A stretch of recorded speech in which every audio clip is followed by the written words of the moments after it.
வணக்கம். இன்றைய முக்கிய செய்திகள். புதுவை பட்ஜெட் கூட்டத்தொடரில் சாலை, மேம்பாலம் உள்ளிட்ட திட்டங்களுக்காக ரூபாய் 1000 கோடி ஒதுக்கீடு செய்யப்பட்டுள்ளதாக துணைநிலை ஆளுநர் தகவல் தெரிவித்துள்ளார்.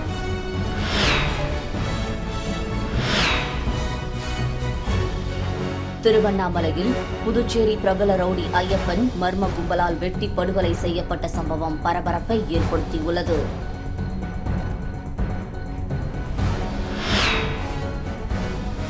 புதுச்சேரி கடலூர் சாலையில் உள்ள நோனாங்குப்பம் ஆற்றில் அடையாளம் தெரியாத பெண் சடலம் மிதந்த சம்பவம் பரபரப்பை ஏற்படுத்தியுள்ளது. புதுச்சேரி வனத்துறை சார்பில் ஊசுடு உள்ளிட்ட முக்கிய ஏரிகளில் பறவைகள் கணக்கெடுப்பு நடந்தது. இதில் பள்ளி, கல்லூரிகளை சேர்ந்த மாணவ மாணவிகள் ஆர்வமுடன் பங்கேற்றனர். இனி வருவது விரிவான செய்திகள்.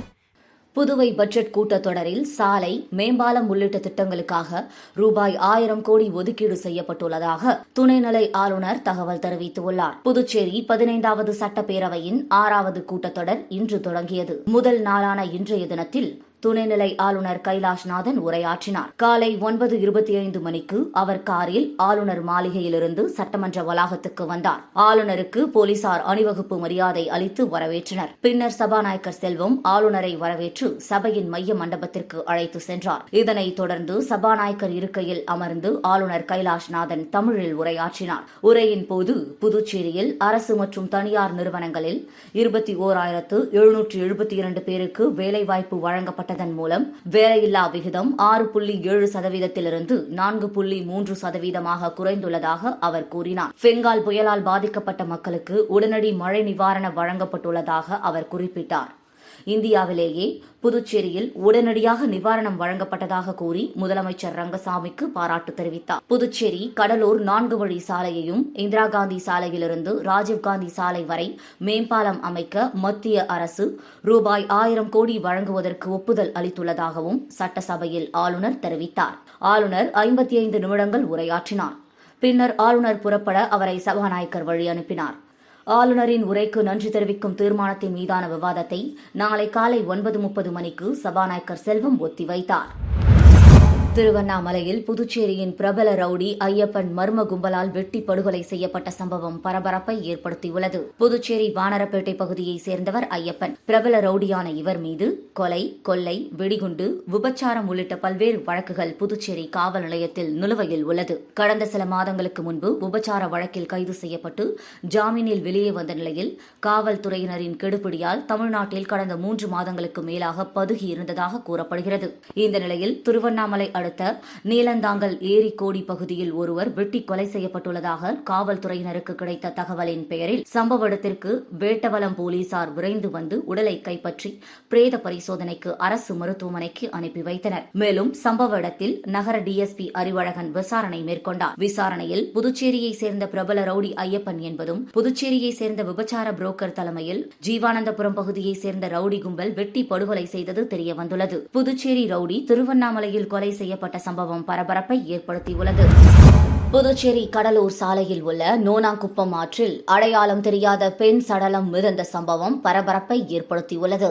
புதுச்சேரி கடலூர் சாலையில் நோனாங்குப்பம் ஆற்றின் மேல் மேம்பாலம் உள்ளது. இந்த நிலையில் நேற்று மாலை நோனாங்குப்பம் மேம்பாலத்தின் கீழ் உள்ள ஆற்றில் உடல் உப்பிய நிலையில் அடையாளம் தெரியாத சுமார் 45 வயது மதிக்கத்தக்க பெண் சடலம் மிதந்து கொண்டிருந்தது. இதனை கண்ட அப்பகுதி மக்கள் தவளக்குப்பம் காவல் நிலையத்திற்கு தகவல் அளித்தனர். அப்போது புதுச்சேரி கடலூர் சாலையில் சென்ற வாகன ஓட்டிகள், பொதுமக்கள் மற்றும் படகு குழாமுக்கு வந்த சுற்றுலா பயணிகள் என 100க்கும் மேற்பட்டோர் அங்கு திரண்டதால் போக்குவரத்து பாதிக்கப்பட்டது. சம்பவ இடத்திற்கு விரைந்து வந்த போலீசார் போக்குவரத்தை சரி செய்ததுடன் உடலை மீட்டு பிரேத பரிசோதனைக்காக அரசு மருத்துவமனைக்கு அனுப்பி வைத்தனர். விசாரணையில் அரியாங்குப்பம் அடுத்த மணவெளி பெரியார் நகர் ஏழுமலை மனைவி நிர்மலா வயது 55 என்பதும் கிருமாம்பாக்கம் தனியார் மருத்துவமனையில் தூய்மை பணியாளராக பணிபுரிந்ததும் தெரியவந்தது. கடந்த 3 மாதங்களாக உடல்நிலை சரியில்லாமல் வேலைக்கு செல்லாமல் வீட்டில் இருந்துள்ளார். இதுகுறித்து தவளக்குப்பம் போலீசார் வழக்கு பதிந்து நிர்மலா தற்கொலை செய்து கொண்டாரா அல்லது தவறி விழுந்து தண்ணீரில் மூழ்கி இறந்தாரா என விசாரணை நடத்தி வருகின்றனர். புதுச்சேரி வனத்துறை சார்பில் ஊசுடு உள்ளிட்ட முக்கிய ஏரிகளில் பறவைகள் கணக்கெடுப்பு நடந்தது. இதில் பள்ளி, கல்லூரிகளை சேர்ந்த மாணவ மாணவிகள் ஆர்வமுடன் பங்கேற்றனர். புதுச்சேரி அரசு வனத்துறை சார்பில் ஊசுடு ஏரி, பாகூர் ஏரி, அரியாங்குப்பம், அலையாத்தி காடுகள் ஆகிய பகுதிகளில் பறவைகள் கணக்கெடுப்பு நடந்தது. எத்தனை வகையான பறவைகள் புதுச்சேரிக்கு வருகின்றன, அவை எங்கிருந்து வருகின்றன, அவற்றை எவ்வாறு பாதுகாக்க வேண்டும் என்பது இந்த கணக்கெடுப்பில் இடம்பெற்றன. அப்போது அழிவின் விளிம்பில் இருக்கக்கூடிய கூழைக்கடா, அருவாள் மூக்கான், கர்னூல், பாம்புதாரா, ஆலா போன்ற பறவைகள் கண்டறியப்பட்டுள்ளன. இன்னும் சில நாட்களில் பிளமிங்கோ, பூனாரை போன்ற பறவைகள் வர துவங்கும். இவை குஜராத்தில் துவங்கி கர்நாடக வழியாக புதுச்சேரி ஏரிக்கு வந்து தூத்துக்குடி செல்லும் என கணக்கெடுப்பில் பங்கேற்ற பறவை ஆராய்ச்சியாளர் பூபேஷ் குப்தா கூறினார். இதில் பள்ளி, கல்லூரி மாணவர்கள் ஆர்வமுடன் பங்கேற்றனர். பறவைகளின் பெயர், அவற்றின் வாழ்க்கை பயன், நீர்வளம் ஆகியவற்றை தெரிந்து கொண்டனர். புதுச்சேரியில் நடப்பாண்டிற்கான நிதிநிலை அறிக்கையை வருகின்ற 12ஆம் தேதி முதலமைச்சர் ரங்கசாமி தாக்கல் செய்வார் என்று சபாநாயகர் செல்வம் தெரிவித்தார். புதுச்சேரியில் இன்று நடைபெற்ற சட்டசபை கூட்டத்திற்கு பின்னர் செய்தியாளர்களை சந்தித்த சபாநாயகர் செல்வம், நடப்பு ஆண்டுக்கான பட்ஜெட் கூட்டத்தொடர் வருகின்ற 27ஆம் தேதி வரை 14 நாட்கள் நடைபெறும் என்றும் 12ஆம் தேதி காலை 9:30 மணி அளவில் நடப்பாண்டிற்கான நிதிநிலை அறிக்கையை நிதி அமைச்சர் பொறுப்பு வகிக்கும் முதலமைச்சர் ரங்கசாமி தாக்கல் செய்வார் என்று தெரிவித்தார். 2025-26ஆம் ஆண்டுக்கான பட்ஜெட் தொகை 13,600 கோடி ரூபாய்க்கு மத்திய அரசு அனுமதி அளித்துள்ளது என்று தெரிவித்த சபாநாயகர் செல்வம், பட்ஜெட் உரையும் கையடக்க கணினியில் சட்டமன்ற உறுப்பினர்களுக்கு அளிக்கப்படும். இதனை பயன்படுத்தும் விதம் குறித்து பயிற்சி அளிக்கப்படும் என்று தெரிவித்தார். புதுச்சேரி கிழக்கு கடற்கரை சாலை ராஜீவ்காந்தி சதுக்கம் அருகே உள்ள அமைக்கப்பட்டுள்ள புதிய பயணிகள் நுழற்குடை பயன்பாட்டிற்கு வராததால் குப்பை கூலமாக காட்சியளித்து வருகிறது. புதுச்சேரியில் ஸ்மார்ட் சிட்டி திட்டத்தின் கீழ் பல்வேறு பகுதிகள் சீரமைக்கப்பட்டு புது பொலிவு பெற்று வருகிறது. அந்த வகையில் புதுச்சேரி கிழக்கு கடற்கரை சாலை ராஜீவ்காந்தி சிலை அருகே அமைக்கப்பட்டுள்ள பயணிகள் நுழற்குடை 75% பணிகள் நிறைவு பெற்ற நிலையில் இன்னும் சில பணிகள் செய்ய வேண்டியுள்ளது. வரும் காலம் கோடை காலம் என்பதால் மக்கள் பேருந்துக்காக காத்திருக்கும் வேளையில் இந்த பயணிகள் நுழற்குடையை பயன்படுத்துவது வழக்கம். இதை கருத்தில் கொண்டு அரசு சார்பில் புதிய பயணிகள் நுழற்குடை அங்கு அமைக்கப்பட்டு இருந்த போதிலும் பணிகள் முழுமையாக நிறைவடையாததால் அதனை பயன்பாட்டுக்கு கொண்டு வர முடியவில்லை. மீதி பணிகள் எஞ்சியுள்ள நிலையில் அந்த பயணிகள் நுழற்குடை தற்போது குப்பை கூலமாக காட்சியளித்து வருகிறது. மக்களின் வரிப்பணம் இவ்வாறு வீணாக்கப்படுவதை அப்பகுதியை கடந்து செல்வோர் எண்ணி வேதனை அடைந்து வருகின்றனர்.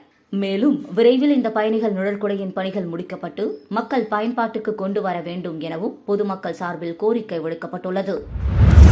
மின் பணியாளர் நலசங்க உறுப்பினர் சேர்க்கை முகாம் மற்றும் ஆயுள் காப்பீட்டு ரசீது வழங்கும் நிகழ்ச்சி வில்லியனூர் தனியார் திருமண நிலையத்தில் நடைபெற்றது.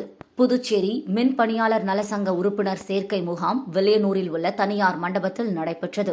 நிகழ்ச்சிக்கு சட்ட ஆலோசகர் ராதாகிருஷ்ணன் வரவேற்புரையாற்றினார். சங்க தலைவர் செம்மனேரி தலைமை வகித்தார். புதுச்சேரி சட்டமன்ற எதிர்க்கட்சித் தலைவர் சிவா சிறப்பு அழைப்பாளராக பங்கேற்று மின் பணியாளர் சங்க உறுப்பினர்களுக்கு அடையாள அட்டைகளை வழங்கி வாழ்த்தி பேசினார். மேலும் அரசு அங்கீகாரம் பெற்ற மின் மீட்டர் மேக்ஸ்வெல் கோ செரமியா கம்பெனியின் உரிமையாளர் கலந்து கொண்டு வில்லியனூர் தொகுதி உறுப்பினர்கள் 200க்கும் மேற்பட்டவர்களுக்கு ஆயுள் காப்பீட்டு ரசீதை வழங்கினார். தொடர்ந்து அரசு மின் ஒப்பந்ததாரர் சங்க தலைவர் பாலகுரு, பொதுச் செயலாளர் தயாநிதி, ஒருங்கிணைப்பாளர் புருஷோத்தமன், இணை செயலாளர் குணசேகரன், துணை தலைவர் பாஸ்கர் ஆகியோர் வாழ்த்துரை வழங்கினர். நிகழ்ச்சியில் சங்க செயற்குழு உறுப்பினர் மற்றும் திமுக நிர்வாகிகள் உள்ளிட்ட பலர் கலந்து கொண்டனர்.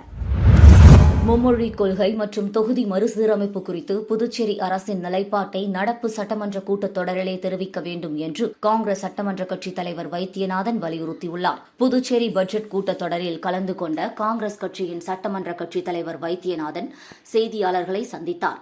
அப்போது பேசிய அவர், தொகுதி மறுவரைவு மூலம் தென் மாநிலங்களில் பிஜேபியை வளர்க்கவே மத்திய அரசு தொகுதி மறுவரைவு திட்டத்தை கொண்டு வருவதாகவும் குற்றம் சாட்டிய அவர், மும்மொழி கொள்கை மற்றும் தொகுதி மறுவரைவு குறித்த புதுச்சேரி அரசின் நிலைப்பாட்டை நடப்பு சட்டமன்ற கூட்டத்தொடரிலே முதலமைச்சர் தெரிவிக்க வேண்டும் என்று வலியுறுத்தினார். தொகுதி மறுவரைவு வரும்பொழுது புதுச்சேரிக்கு 2 நாடாளுமன்ற தொகுதியும் 40 சட்டமன்ற தொகுதிகளும் உருவாக்கப்பட வேண்டும் என்று கேட்டுக்கொண்ட வைத்தியநாதன், புதுச்சேரியில் சட்டம் ஒழுங்கு சீர்கெட்டு உள்ளது, போதைப் பொருள், கஞ்சா நடமாட்டம் அதிக அளவில் உள்ளது. ஆனால் இதையெல்லாம் தடுக்க வேண்டிய அரசு எந்தவித நடவடிக்கையும் எடுக்கப்படவில்லை என்றார். புதுச்சேரியில் 4 பேரிடம் 38.78 லட்சம் ரூபாயை சைபர் கிரைம் குற்றவாளிகள் ஏமாற்றியது குறித்து போலீசார் விசாரித்து வருகின்றனர். புதுச்சேரி காலாப்பட்டு பகுதியைச் சேர்ந்தவர் அருண். இவர் மர்ம கும்பலின் வாட்ஸ்அப் குழுவில் இணைந்தார். அதில் முதலீடு செய்தால் அதிக பணம் சம்பாதிக்கலாம் என்ற தகவலை நம்பி லிங்க் மூலம் பல்வேறு தவணைகளில் 36.91 லட்சம் ரூபாய் அனுப்பினார். பின் முதலீடு செய்த பணத்தை எடுக்க முயன்றபோது அவர் மோசடி கும்பலிடம் ஏமாந்தது தெரியவந்தது. உருளையன்பேட்டையைச் சேர்ந்தவர் கலைவாணன். இவரது மொபைலில் பேசிய நபர் வெளிநாட்டில் வேலைவாய்ப்பு இருப்பதாக கூறினார். அதை நம்பி விண்ணப்பித்த அவரிடம் விசாவிற்கு டெபாசிட் கட்டணம் செலுத்த வேண்டும் என மர்ம நபர் கூறினார். இதற்காக 1.45 லட்சம் ரூபாயை அனுப்பி மோசடி கும்பலிடம் அவர் ஏமாந்தார். பெரிய காலாப்பட்டு ரேகா 20,000 ரூபாய், மதகடிப்பட்டு பழனி 22,000 ரூபாயை மோசடி கும்பலிடம் ஏமாந்துள்ளனர். புகார்களின் பேரில் சைபர் கிரைம் போலீசார் வழக்கு பதிந்து விசாரித்து வருகின்றனர். மீண்டும் இன்றைய முக்கிய செய்திகள். புதுவை பட்ஜெட் கூட்டத்தொடரில் சாலை, மேம்பாலம் உள்ளிட்ட திட்டங்களுக்காக ரூபாய் 1000 கோடி ஒதுக்கீடு செய்யப்பட்டுள்ளதாக துணைநிலை ஆளுநர் தகவல் தெரிவித்துள்ளார்.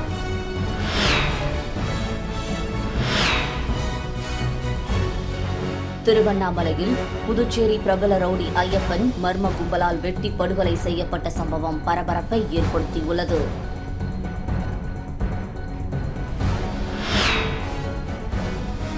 புதுச்சேரி கடலூர் சாலையில் உள்ள நோனாக்குப்பம் ஆற்றில் அடையாளம் தெரியாத பெண் சடலம் மிதந்த சம்பவம் பரபரப்பை ஏற்படுத்தியுள்ளது.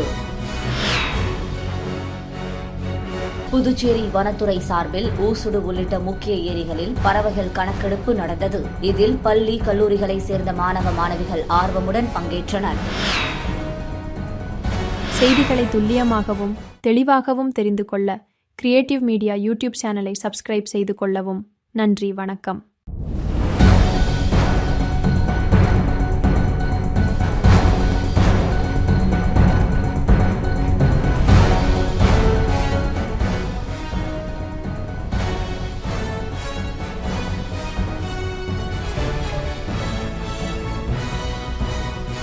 நம்ம சேனலை சப்ஸ்கிரைப் பண்ணுங்க, லைக் பண்ணுங்க, ஃப்ரெண்ட்ஸ்க்கும் ஷேர் பண்ணுங்க. தேங்க்யூ.